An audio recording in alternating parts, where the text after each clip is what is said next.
Hello everyone, how we doing today?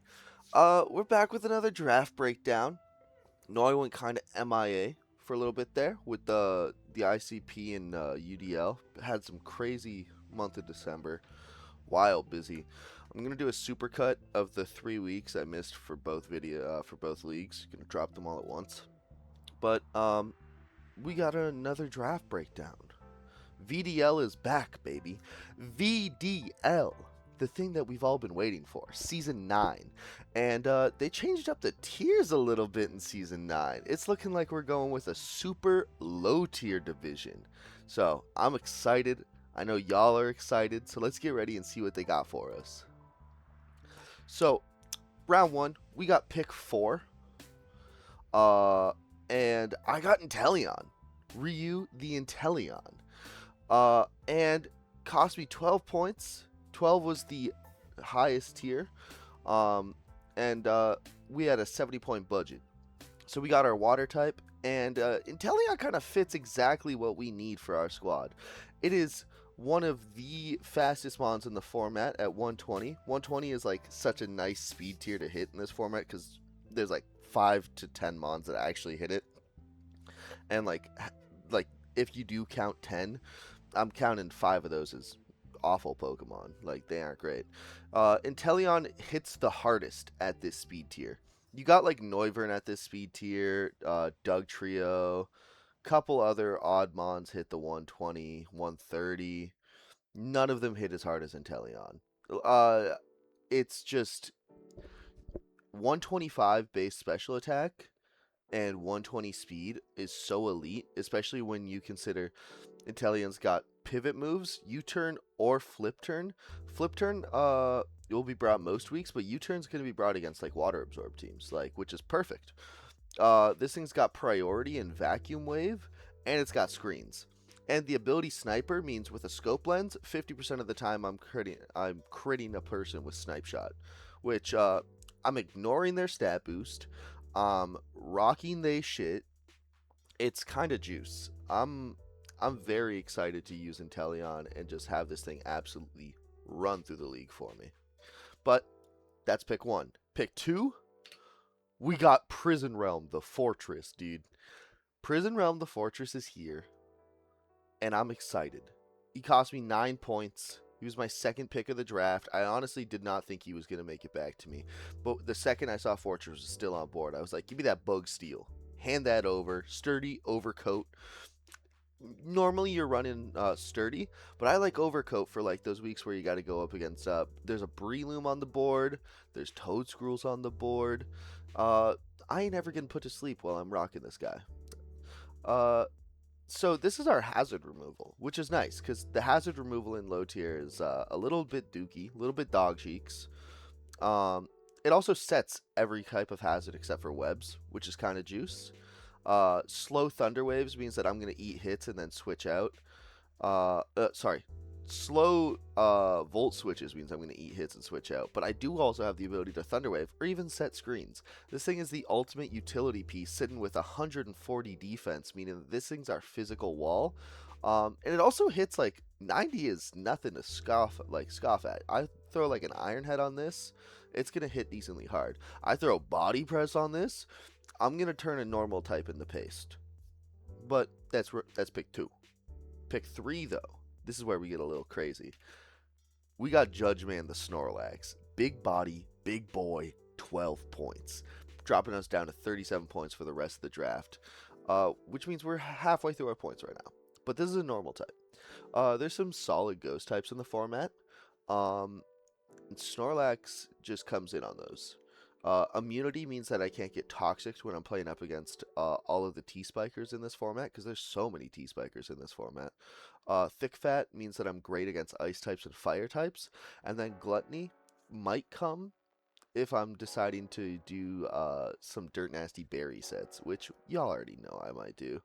And this guy, for notes, it's only going to say screen removal, but that's because the rest of his attacks aren't devoted to taunt or rapid spin. They're devoted to, oh shit, this guy has every type of coverage that we need.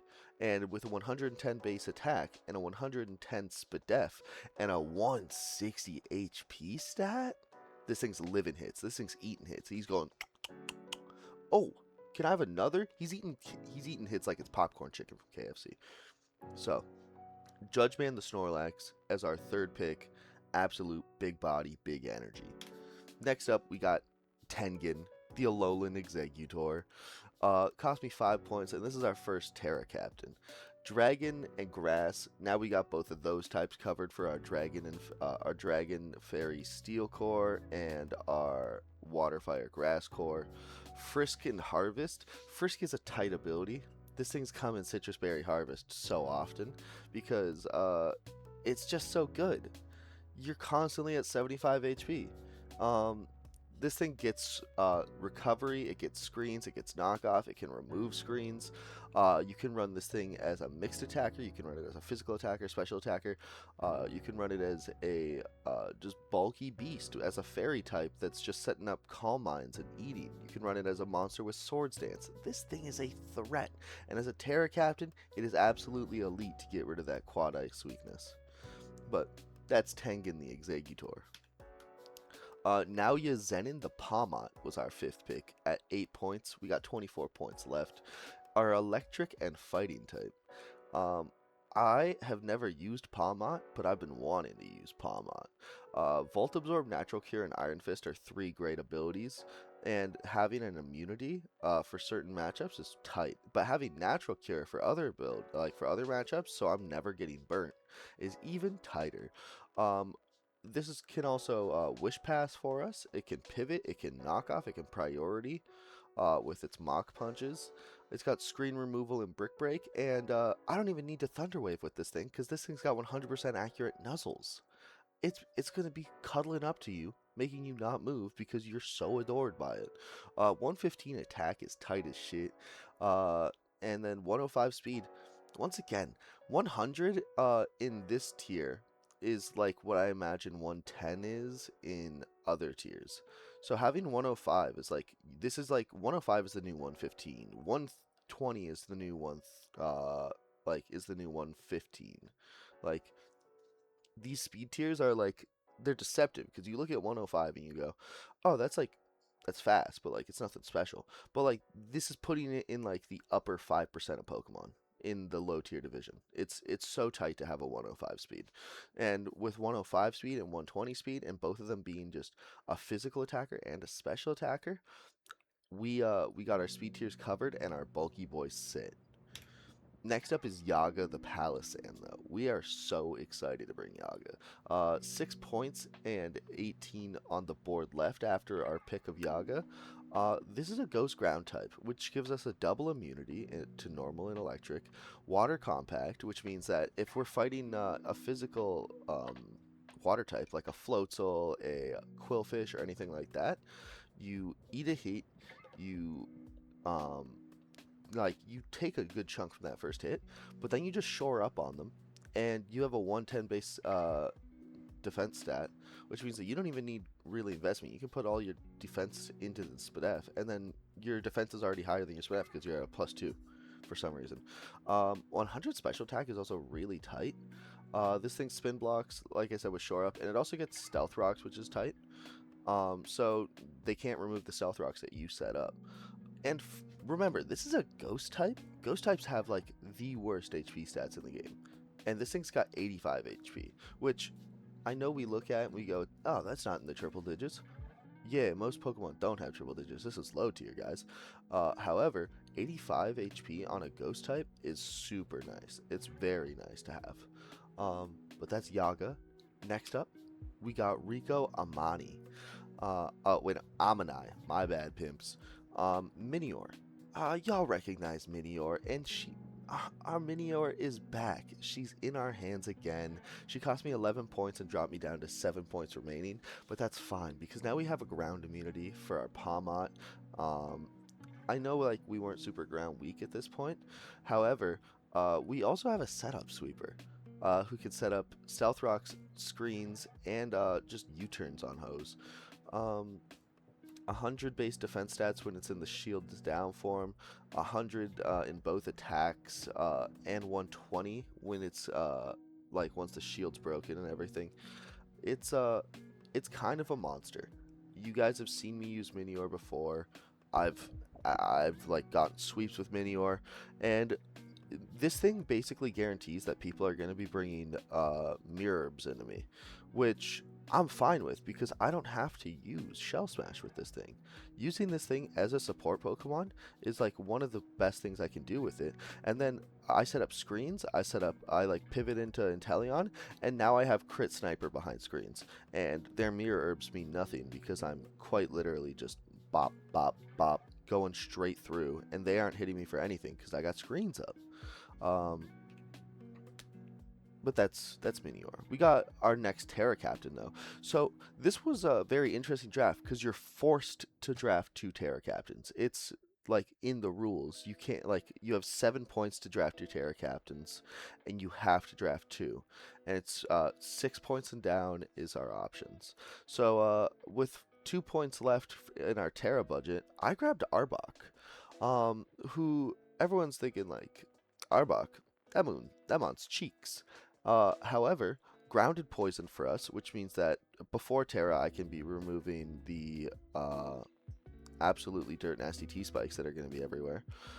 Intimidate and Shedskin and Unnerve, all three of those are viable abilities, but let's be honest, it's going to be an Intimidate Terra Captain Beast because I can set this as a Fairy type with Intimidate, a Steel type with Intimidate, a Ghost type with Intimidate, and I can just start glaring Pokemon. I can start spreading Toxic Spikes. I can knock off. I can remove screens.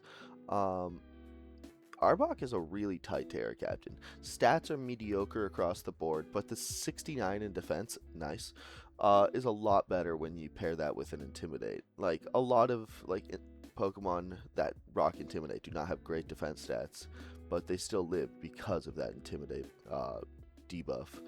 95 attack is also solid, so our knockoffs are going to be hitting decently hard. And then this thing is mostly a utility piece. Getting like 100% accurate glares off is just so tight for me. And then having Toxic Spikes against teams that don't have a poison type, even better. But that's our second Terra Captain. Let's see what we got as our ninth pick. Divine Dog, the Darkspawn. This thing cost me 4 points. I got 1 point left. This is our Fairy type. Fairy types were looking slim at the end of the board. I was looking at Gramble. Gramble got sniped up before I could even get close to it. And I honestly do prefer Darkspawn over the Gramble. Well Big Body gives us that fire type immunity, which is real nice. 115 defense is nice. 80 Spadef, you're doing okay. 95 speed, that's tight. You're not really hitting all too hard, and with 57 HP, you don't have the greatest HP stat, but you still can Wish Pass with that. This thing Baton Passes, so that means I can Wish Baton Pass. I can Screen Removal because I believe this gets Psychic Fangs. And I put Wish there a second time because that's exactly why I drafted this thing. Wish Passing seems really nice, and yes, Palmot has Wish, but it seems a lot better for me personally to be Wish Passing with the Darkspawn, who can actually eat a hit, than the Palmot, who never really wants to click Wish. Support Palmot's an option, but you normally want to be going in offensively with that beast. But that's our ninth pick, and our last pick, last but not least. This thing is an absolute monster. We're going Kogani, the Vullaby. This is Baby Mandibuzz. And I am shocked that this was 1 point, because I don't know if you guys know this, but with an Eviolite, its defenses are higher than Mandibuzz. Yes, its HP does not hit. I think Mandibuzz is like 110, 115. And yeah, I'm not hitting that. I get that. However, 70 HP is still higher than like Darkspawn. It's tied with like the Palmot, and like other Mons on the. It's higher than Minior. Like 70 HP is still nothing to scoff at. You throw a Eviolite on this thing, it's got higher than Mandibuzz ass defenses. Like you're hitting like 320s in both defense stats. If like you just evenly spread your stats, you can hit 322 and 320 in your SPDEF, and then you run max HP. And then oh, look at that, you have slow U-turns, you can spread toxic, you can knock off mons, you can defog, get rid of screens or hazards. And then you know what else it gets? Roost. Big pack and overcoat means that I'll never get spored and I can never have my defense dropped. If I wanted to run a weak armor set, which I'm never going to because this thing is a defensive monster, immune to psychic, immune to ground. I absolutely adore the 1 point Vullaby, and the fact that I got this thing is criminal, and everyone's going to be regretting it because this thing's going to be showing up to matches. No fucking cap. That's draft. I think we got the squad. Look at this absolute team of criminals.